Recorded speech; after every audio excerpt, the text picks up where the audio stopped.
Quick SSC की संविधान की कहानी में आपका स्वागत है। नमस्कार। आज हम भारतीय संविधान के एक बहुत ही अहम, बहुत जरूरी मौलिक अधिकार पर बात करने वाले हैं।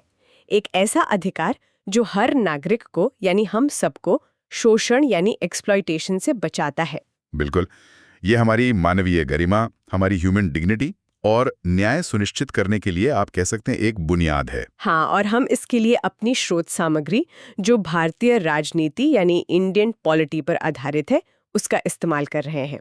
संविधान के चैप्टर 8 फंडामेंटल राइट्स में जो शोषण के विरुद्ध अधिकार या राइट अगेंस्ट एक्सप्लॉयटेशन दिया गया है, आज उसी को समझेंगे। जी, तो चलिए शुरू करते हैं। हाँ, और आज हम खास तौर पर दो आर्टिकल्स पर फोकस करेंगे, आर्टिकल 23 और आर्टिकल 24।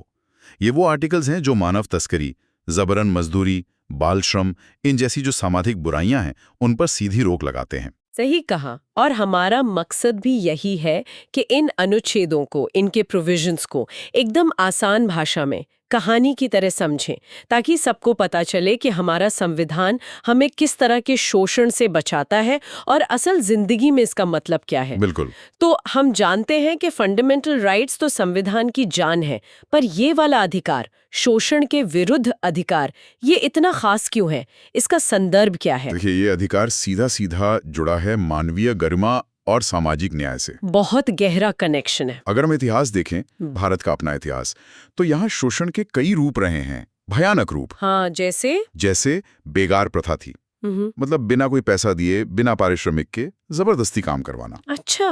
गुलामी थी, दास्ता और बंधुआ मजदूरी, बॉन्डेड लेबर, जिसमें लोग कर्ज के बोझ तले पीढ़ी दर पीढ़ी गुलामी करते थे। हाँ, ये प्रथाएं इंसान के आत्मसम्मान को बिल्कुल कुचल देती थी। हाँ, ये तो हमने पढ़ा है इतिहास में, सामंती व्यवस्था में, फिर अंग्रेजों के टाइम में भी।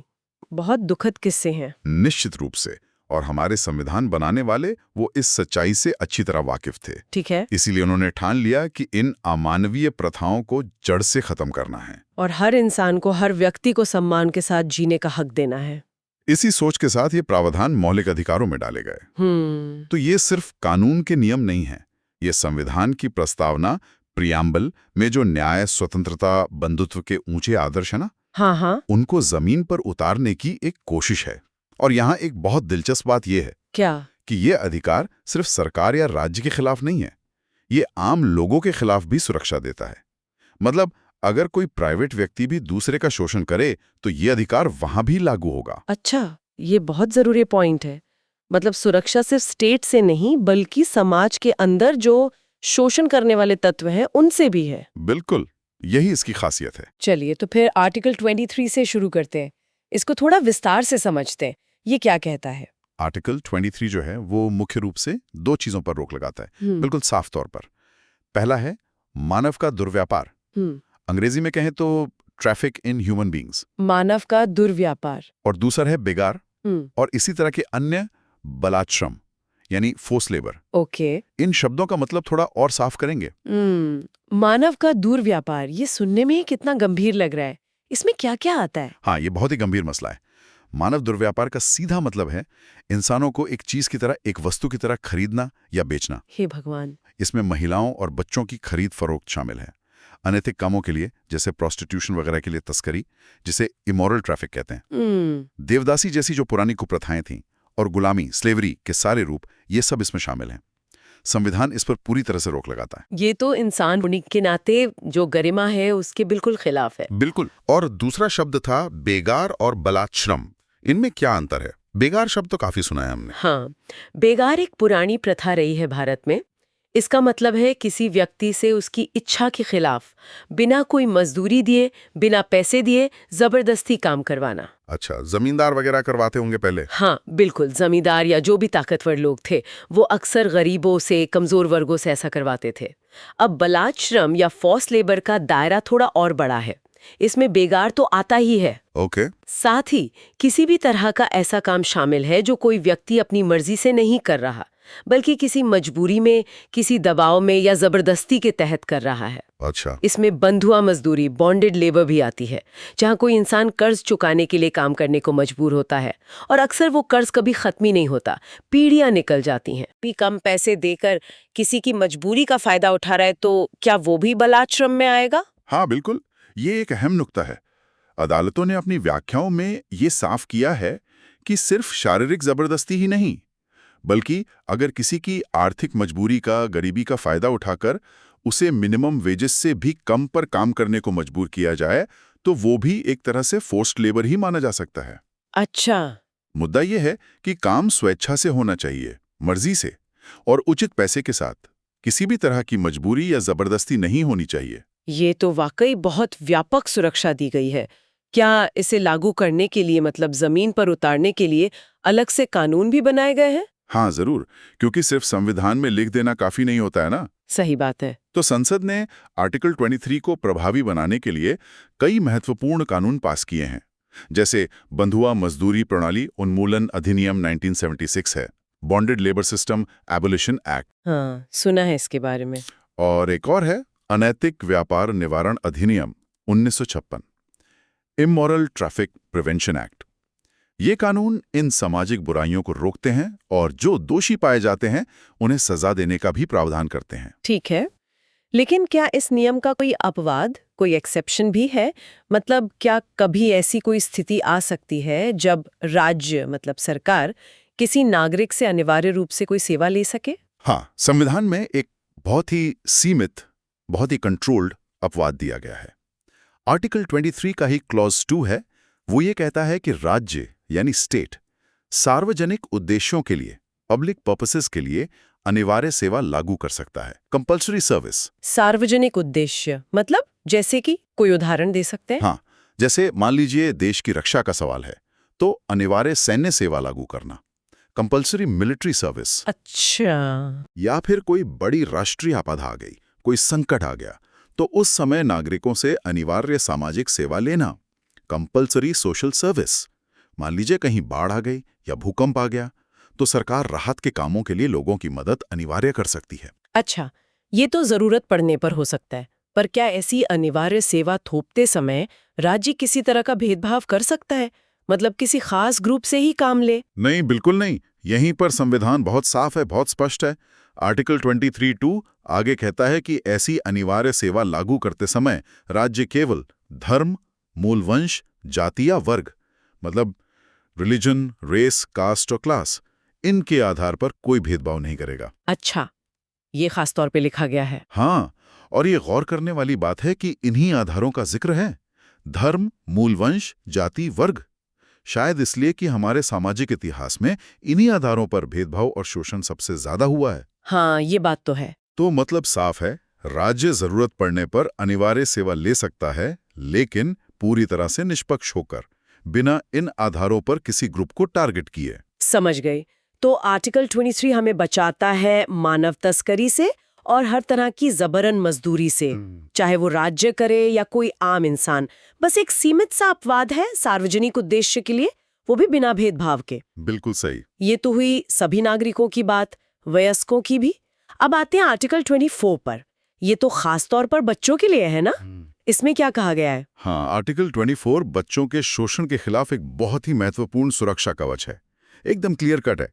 ये साफ साफ कहता है कि 14 वर्ष 14 ईयर्स से कम आयु के किसी भी बच्चे को, 14 साल से कम? हाँ, 14 साल से कम उम्र के बच्चे को किसी कारखाने यानी फैक्ट्री में, या खान यानी माइन में, या किसी अन्य परिसंकटमय नियोजन, अंग्रेजी में कहें तो हैजर्डस एम्प्लॉयमेंट, उसमें काम पर नहीं लगाया जाएगा। परिसंकटमय नियोजन या हैजर्डस एम्प्लॉयमेंट, इसका ठीक मतलब क्या है? कौन से काम इसमें गिने जाएंगे?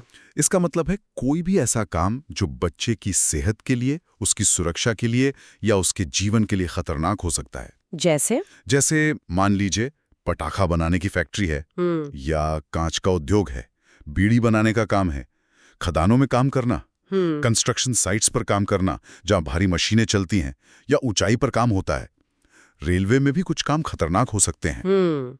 मूल विचार यह है कि बच्चों का बचपन सुरक्षित रहे, उन्हें खेलने कूदने, पढ़ने लिखने का मौका मिले, उन्हें ऐसे माहौल में काम ना करना पड़े जो उनके शारीरिक या मानसिक विकास के लिए नुकसानदेह हो।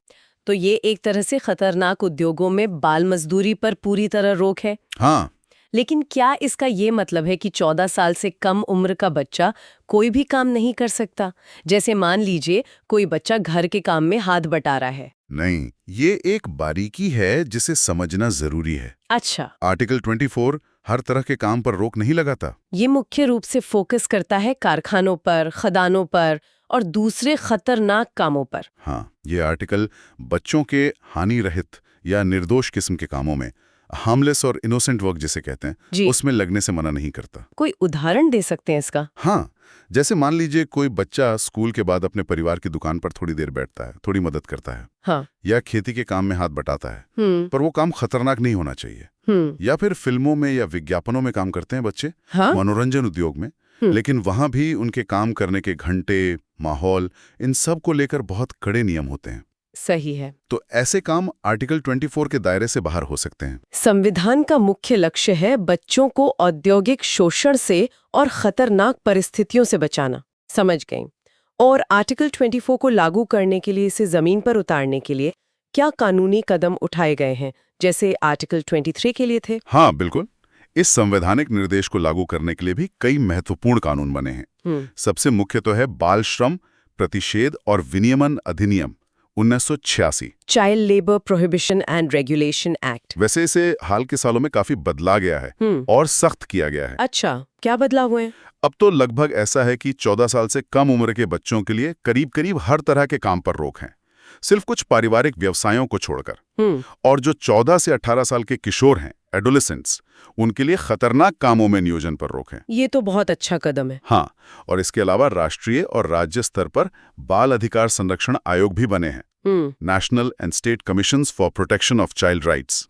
ये 2005 के एक्ट के तहत बने हैं और इनका काम है बच्चों के अधिकारों की रक्षा करना, उनकी निगरानी करना। लेकिन यहाँ एक गंभीर सवाल फिर से खड़ा होता है। क्या? कि इतने मजबूत कानून हैं, संवैधानिक गारंटी है, आयोग बने हुए हैं, इसके बावजूद हम आज भी सड़कों पर, ढाबों पर, छोटी-मोटी फैक्ट्रियों में बाल मजदूरों को काम करते हुए क्यों देखते हैं? हाँ, ये तो सच है, दिखते हैं। तो ये कानून पूरी तरह से प्रभावी क्यों नहीं हो पा रहे हैं? ये एक बहुत जटिल समस्या है। इसके पीछे सामाजिक आर्थिक कारण भी बहुत हैं। आपने बिल्कुल सही मुद्दा उठाया। कानून बनाना एक बात है और उसे समाज की जो सच्चाइयां हैं उनके बीच लागू कर पाना बिल्कुल दूसरी बात। सही कहा। गरीबी है, शिक्षा की कमी है, लोगों में जागरूकता नहीं है अपने अधिकारों को लेकर, और कभी-कभी शायद जो प्रशासनिक इच्छा शक्ति होनी चाहिए उसमें भी कमी रह जाती है। बिल्कुल, ये सारे फैक्टर्स मिलकर काम करते हैं। खैर, अब अगर हम इन दोनों आर्टिकल्स को एक साथ रखकर देखें, आर्टिकल 23 और आर्टिकल 24, तो ये नागरिकों की, खासकर समाज की जो कमजोर तबके हैं, उनकी सुरक्षा के लिए मिलकर कैसे काम करते हैं? एक तरह से इनका मिला-जुला असर क्या है? देखिए, ये दोनों अनुच्छेद मिलकर शोषण के जो अलग-अलग रूप हैं, उनके खिलाफ एक बहुत मजबूत संवैधानिक ढाल, एक शील्ड तैयार करते हैं। आर्टिकल 23 का दायरा बहुत बड़ा है, बहुत व्यापक है। ये सभी लोगों को, चाहे बच्चे हों या बड़े हों, मानव तस्करी से, बेगार से, जबरन श्रम से, इन सब बुराइयों से बचाता है। वही आर्टिकल 24 खास तौर पर बच्चों पर ध्यान देता है, उन्हें कारखानों, खदानों और दूसरे खतरनाक कामों के दलदल में फंसने से बचाता है। तो ये व्यक्ति की गरिमा, उसकी आज़ादी और खासकर बच्चों के बचपन को सुरक्षित रखने के लिए बनाए गए हैं। निश्चित रूप से ये प्रावधान हमारे संविधान के उन मूल स्तंभों को मजबूती देते हैं जिनके बारे में हमने बात की थी, न्याय, स्वतंत्रता, समानता और बंधुत्व। और ये समाज के सबसे कमजोर वर्गों को, जैसे महिलाएं हैं, बच्चे हैं, दलित हैं, आदिवासी हैं, या जो आर्थिक रूप से बहुत पिछड़े लोग हैं, जिन्हें शोषण का खतरा सबसे ज्यादा होता है, उन्हें कानूनी और नैतिक सुरक्षा देते हैं। अगर हम इसे बड़ी तस्वीर से जोड़ें तो ये अधिकार सिर्फ कागज पर लिखे नियम नहीं है जी। ये एक सभ्य, एक न्यायपूर्ण, एक मानवीय समाज बनाने की दिशा में बहुत जरूरी कदम है जी। ये सुनिश्चित करते हैं कि विकास का मतलब सिर्फ कुछ लोगों की तरक्की ना हो, बल्कि हर एक इंसान सिर उठाकर सम्मान के साथ जी सके। ये सचमुच हमारे संविधान की जो मानवीय आत्मा है, उसे दिखाता है। ऐसा लगता है कि संविधान बनाने वाले सिर्फ एक राजनीतिक ढांचा नहीं बना रहे थे, वो एक नैतिक समाज का सपना भी देख रहे थे। बिल्कुल सही कहा आपने। लेकिन यहीं पर वो सोचने वाली बात फिर से आती है, जिसके बारे में हमने भी जिक्र किया था, हाँ। कि इतने साफ संवैधानिक प्रावधान हैं, उनको लागू करने के लिए कानून हैं, संस्थाएं बनी हुई हैं। इसके बावजूद हमारे समाज में आज भी शोषण के अलग अलग रूप क्यों मौजूद हैं? चाहे वो छिपी हुई बंधुआ मजदूरी हो, या मानव तस्करी के नए नए तरीके हों, या बाल श्रम जो खत्म होने का नाम नहीं ले रहा, ये सब आज भी क्यों है? ये सवाल तो वाकई हमें सोचने पर मजबूर करता है। शायद सिर्फ कानून का डर काफी नहीं है, या फिर कानून शायद सब तक पहुंच ही नहीं पा रहा है। संभव है। तो यहाँ सोचने की बात यह है कि इन अधिकारों के बारे में जागरूकता, मतलब ये जानना कि संविधान आपको क्या सुरक्षा देता है, आपके अधिकार क्या हैं, अगर शोषण हो तो कहाँ जाना है, किससे शिकायत करनी है, ये जानकारी आम आदमी तक कैसे पहुंचे, खासकर उन लोगों तक जिन्हें इसकी सबसे ज्यादा जरूरत है, उन तक कैसे पहुंचे। क्या सिर्फ कानून बना देना या अदालतों के जरिए न्याय दे देना काफी है, या फिर हमें सामाजिक सोच बदलने पर, शिक्षा को फैलाने पर, और जो आर्थिक असमानता है उसे कम करने पर भी उतना ही जोर देना होगा? ये बहुत गहरा सवाल है। इन अधिकारों को सचमुच हकीकत बनाने के लिए और क्या क्या किया जा सकता है, इस पर हम सबको सोचने की जरूरत है। बिल्कुल, जागरूकता, शिक्षा, सामाजिक चेतना, ये शायद उतने ही जरूरी हैं जितने कि कानून। सशक्तिकरण शायद वहीं से शुरू होता है। सही बात। तो आज हमने क्विक एसएससी की संविधान की कहानी में भारतीय संविधान के तहत दिए गए शोषण के विरुद्ध अधिकार को समझा। खास तौर पर हमने आर्टिकल 23 और आर्टिकल 24 पर विस्तार से बात की। जी।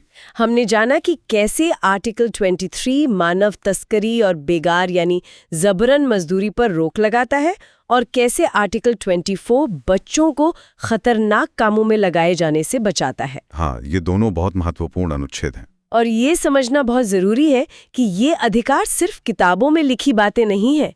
ये हमारी आज़ादी और हमारी मानवीय गरिमा की रक्षा के लिए हमारे हाथ में दिए गए संवैधानिक हथियार है। बिल्कुल। इस विषय पर और जानकारी चाहिए या संविधान के दूसरे पहलुओं को आप जानना चाहते हैं, तो आप हमारी वेबसाइट www.quickssc.com पर जा सकते हैं।